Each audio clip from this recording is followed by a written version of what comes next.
കൃഷ്ണ ഗുരുവായൂരപ്പ ശരണം. ഹരികൃഷ്ണ ചാനലിലേക്ക് ഏവർക്കും സ്വാഗതം. നമ്മുടെ ഗുരുവായൂരപ്പ ഭഗവാന് പ്രിയപ്പെട്ട ദാമോദര മാസം വരവായി. ദാമോദര മാസം തുടങ്ങുന്നത്, അതായത് കാർത്തിക മാസം തുടങ്ങുന്നത് അശ്വിനി മാസത്തിലെ ശരത് പൂർണിമ ദിവസത്തിൻ്റെ പിറ്റേന്നാണ്. പൗർണമി തിഥി ഏകദേശം ഒക്ടോബർ 7-ാം തീയതി രാവിലെ 9:15 വരെ ഉണ്ട്. എന്നിരുന്നാലും 7-ാം തീയതി വെച്ചിട്ട് ദാമോദര മാസം തുടങ്ങുന്നതായിട്ട് കണക്കാക്കാം. 2025 ദാമോദര മാസം ഒക്ടോബർ 7-ാം തീയതി മുതൽ നവംബർ 5-ാം തീയതി വരെയാണ്. നമ്മുടെ ഗുരുവായൂരപ്പ ഭഗവാന് ഏറ്റവും പ്രിയപ്പെട്ട മാസമാണ് ഈ ദാമോദര മാസം എന്ന് ഏവർക്കും അറിയാമല്ലോ. ഈ ദാമോദര മാസത്തിൽ നാം ചെയ്യേണ്ട ചില കാര്യങ്ങളുണ്ട്. ഭഗവാന്റെ പ്രീതിക്കായിട്ട് നമുക്ക് തീർച്ചയായിട്ടും അവയൊക്കെ ചെയ്യാം.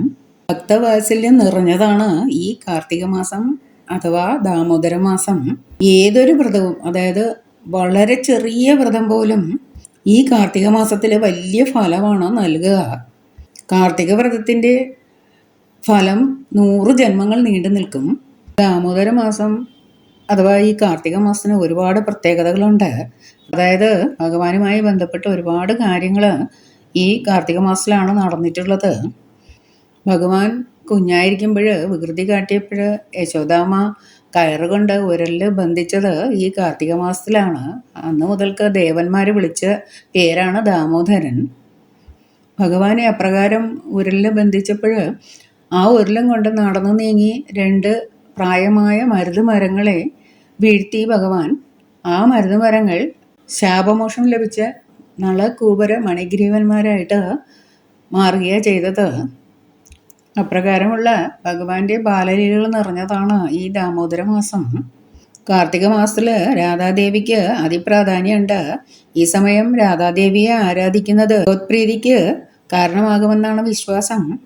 ദാമോദര മാസത്തിന്റെ 30 ദിവസം ഭാഗവത കഥകൾ പാരായണം ചെയ്യുന്നതും നാരായണീയം വായിക്കുന്നതും ഒപ്പം ദാമോദരാഷ്ടകം ചൊല്ലുന്നതും വളരെ ശ്രേഷ്ഠമാണ്. നമുക്ക് ഐശ്വര്യാഭിവൃദ്ധിയെ നൽകുന്നതാണ്. കൂടാതെ ഈ മാസം ഭഗവാനെ വേണ്ട വിധം ഭജിക്കുന്നതിലൂടെ ജീവിതത്തിലെ സർവ്വ ദുരിതങ്ങളും ഇല്ലാതാകുമെന്നാണ് വിശ്വാസം. വർദ്ധന പൂജ, ഗോപാഷ്ടമി, നരക ചതുർദശി, അത് ദീപാവലി ഒക്കെ വരുന്നത് ഈ മാസത്തിലാണ്. ഏറ്റവും പ്രാധാന്യമുള്ള ഒരു കാര്യം പറയാം.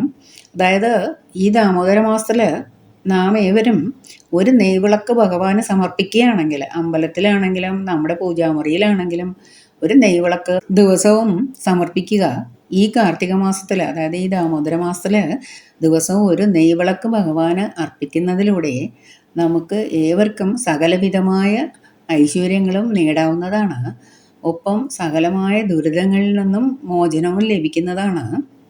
വളരെയധികം ഭക്തിപൂർവ്വം ഒരു നെയ്വിളക്ക് ഭഗവാന് സമർപ്പിക്കുക. നമ്മുടെ ഗുരുവായൂരപ്പ ഭഗവാന് നെയ്വിളക്ക് സമർപ്പിക്കേണ്ടത് പ്രകാരമാണ്. വീടുകളിൽ നെയ്വിളക്ക് സമർപ്പിക്കുന്നവർ ഒരു കൈവിളക്കെടുക്കുക. അതല്ലെങ്കിൽ നമ്മുടെ മൺചിരാതാണെങ്കിലും മതി. അതിൽ നെയ്യ് ഒഴിച്ച് തിരിയിട്ട് നെയ്വിളക്കായിട്ട് ഭഗവാന് സമർപ്പിക്കുക. നെയ്വിളക്ക് ഭഗവാന്റെ ചിത്രത്തിൽ ആരതിയായി സമർപ്പിക്കേണ്ടത് ഇപ്രകാരമാണ്. അതായത് ആദ്യം ഭഗവാന്റെ പാദത്തിൽ 4 പ്രാവശ്യം ആരതി ഒഴിയുക. അതിനുശേഷം ഉദരഭാഗത്തായിട്ട് 2 പ്രാവശ്യം നെയ്വിളക്ക് ആരതി ഒഴിയുക. ദാമോദര മാസത്തിൽ ഭഗവാൻ ദാമോദരനാണല്ലോ. അതിനുശേഷം 3 പ്രാവശ്യം ഭഗവാന്റെ മുഖകമലത്തിൽ ആരതി ഒഴിയാവുന്നതാണ്.